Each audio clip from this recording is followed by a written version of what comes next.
Ok, bonjour à toi, cher serial buteur. Dans cette nouvelle vidéo, quelques peu théoriques et où je vais te parler de ma vision, mon appréciation de ce qu'est un buteur amateur et de ce qu'est un buteur professionnel.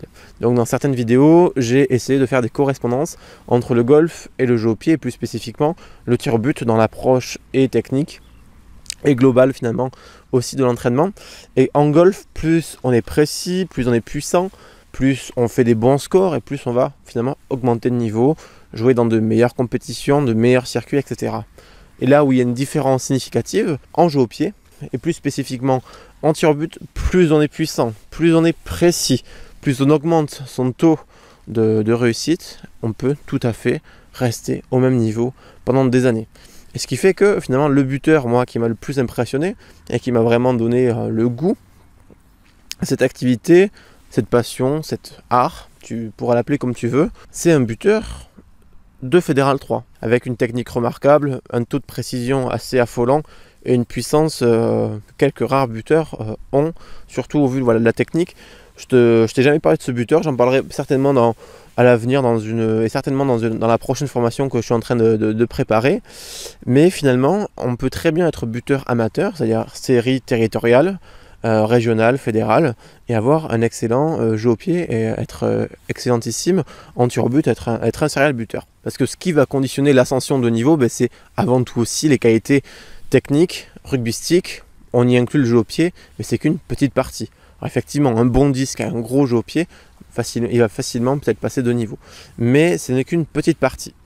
Alors là, on va m'objecter, mais oui, les buteurs de haut niveau, les professionnels sont soumis à une pression que les buteurs amateurs n'ont pas. Par exemple, quand je bute pour qualifier mon équipe en Coupe d'Europe, en phase finale de Coupe du Monde ou que sais-je encore, la pression est immense, ça représente beaucoup pour son pays, sa patrie, ses couleurs, ça représente aussi des millions d'euros.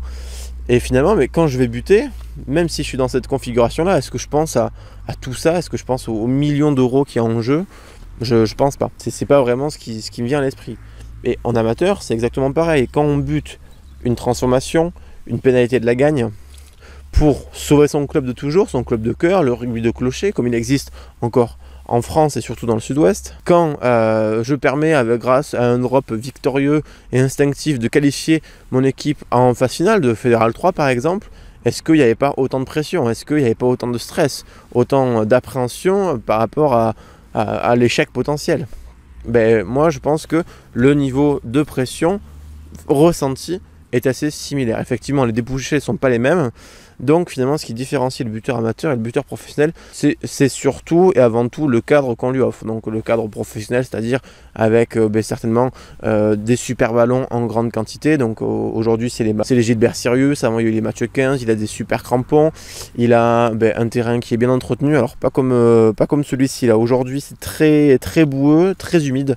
Donc je vais pas beaucoup buter. C'est ce que j'ai fait, ça a déjà pas mal usé, pas mal entamé la surface. Et ce qui va différencier effectivement entre amateur et professionnel, c'est que le professionnel va pouvoir bénéficier en général soit d'un ancien buteur du club professionnel lui aussi, un ancien buteur de haut niveau, qui a acquéri pas mal d'expérience et qui va pouvoir la retranscrire, ou soit directement un coach de jeu au pied. Donc le coach de jeu au pied, il va permettre de trouver les exercices spécifiques, techniques pour le buteur en question, organiser l'entraînement en tant que tel, organiser les semaines d'entraînement pour arriver à un summum, à un pic, au moment souvent des phases finales ou des matchs couperés. Voilà un petit peu son rôle. Mais si tu regardes mes vidéos et si tu recoupes un peu les informations et les différents thèmes, tu vas pouvoir tracer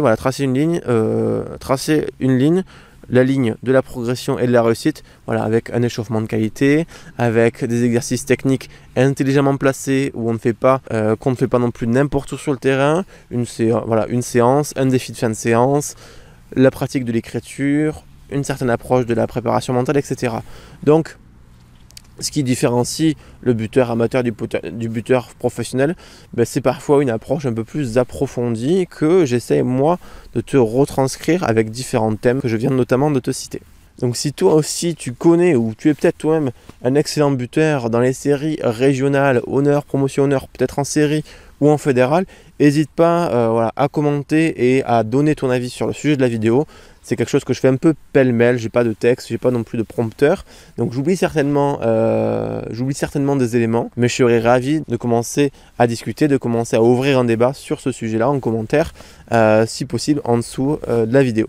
Je te remercie pour ton visionnage, pense à t'abonner, à cliquer sur la cloche. Comme d'habitude, en description, le premier lien, c'est 5 vidéos gratuites et exclusives.